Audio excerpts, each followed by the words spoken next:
What if the single most important thing, standing between Canada's sovereignty and Donald Trump's ambitions, was not a politician, not a military alliance, not an economic threat, but a king? A new book published this week has just revealed something that changes the entire narrative around Trump's threats toward Canada. And once you understand what actually happened in a private conversation in Florida last December, you will never look at this story the same way again. The revelation comes from a new biography written by British royal journalist Robert Hardman. The book is primarily about the late Queen Elizabeth II, but buried inside its pages is one of the most extraordinary diplomatic moments of the past decade. Hardman reveals that he sat down privately with President Donald Trump in December 2025 in Florida. During that conversation, Trump asked Hardman what he thought about his plans to annex Greenland. Hardman told him directly, annexing Greenland would probably destroy NATO. And then, almost casually, Hardman added one more thing. He told Trump to leave Canada alone as well. His exact words: Canada had been a staunch ally through history, a gallant D-Day partner, and attempting to acquire it would undoubtedly make the King of Canada very unhappy. What happened next is the part that has stunned diplomatic observers worldwide. Trump paused and then asked a question that revealed something remarkable about how seriously he had actually thought this through. Now let's be precise about what this actually reveals, because the headline is striking, but the deeper story is far more significant. Trump did not abandon the idea of annexing Canada because he decided it was wrong.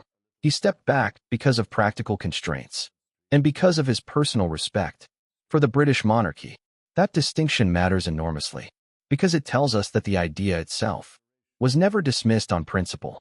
It was deferred due to limitations, and that means the underlying mindset has not fundamentally changed, only the feasibility of acting on it. What this moment also reveals is a significant gap between the scale of the rhetoric and the depth of understanding behind it.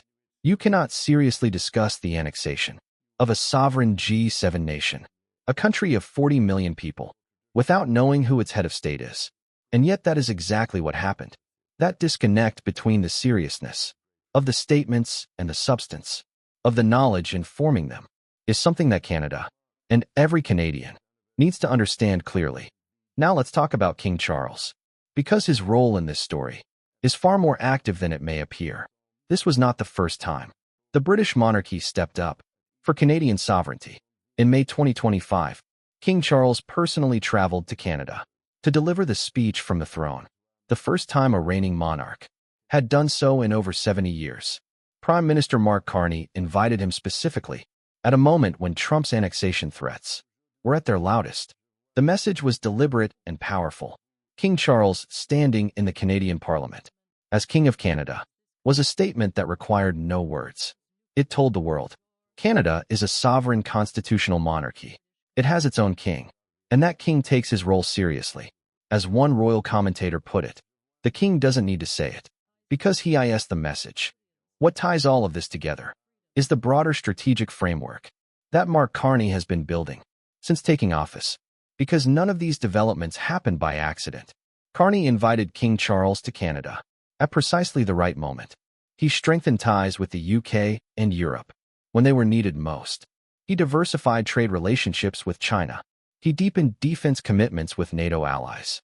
Each of these moves was part of a coordinated strategy, one designed not to react to Trump's pressure, but to build a network of relationships and institutional support that makes Canada's sovereignty impossible to casually dismiss. What is now becoming clear is that Canada's response to an unpredictable United States has been more sophisticated than most observers recognized. While Trump was making headlines, Carney was building walls, not physical walls, but diplomatic walls, institutional walls, walls made of relationships, alliances, and credibility that no single president can simply bulldoze through. What ties all of this together is the broader strategic framework that Mark Carney has been building since taking office, because none of these developments happened by accident. Carney invited King Charles to Canada at precisely the right moment.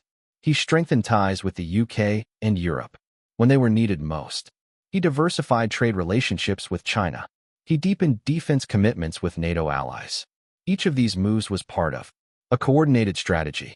One designed not to react to Trump's pressure, but to build a network of relationships and institutional support that makes Canada's sovereignty impossible to casually dismiss. What is now becoming clear is that Canada's response to an unpredictable United States has been more sophisticated than most observers recognized. While Trump was making headlines, Carney was building walls. Not physical walls, but diplomatic walls, institutional walls, walls made of relationships, alliances, and credibility that no single president can simply bulldoze through. Here is what this story ultimately reveals. When a country's sovereignty can be casually discussed in private conversations, and it takes a journalist's offhand remark about an unhappy king to bring those discussions to a pause, that is not a normal geopolitical environment. That is a world where the old rules of alliance, respect, and sovereignty can no longer be taken for granted. And in that world, the value of what Mark Carney has been building becomes absolutely clear, not as a preference, but as a necessity, because the most powerful protection Canada has right now is not a single treaty or a single alliance. It is a web of relationships with King Charles, with Europe, with China, with NATO, with every partner that makes Canada's position in the world stronger, more visible, and harder to ignore. Trump stepped back from Canada because a king made him pause. Carney is making sure the entire world gives him reason to keep pausing. That is the real story, and that is why it matters. Subscribe to Canada 24/7. Hit the notification bell. Share this with someone who needs to understand what is really protecting Canada right now. We go beyond the headlines, so you understand not just the news, but the forces shaping it.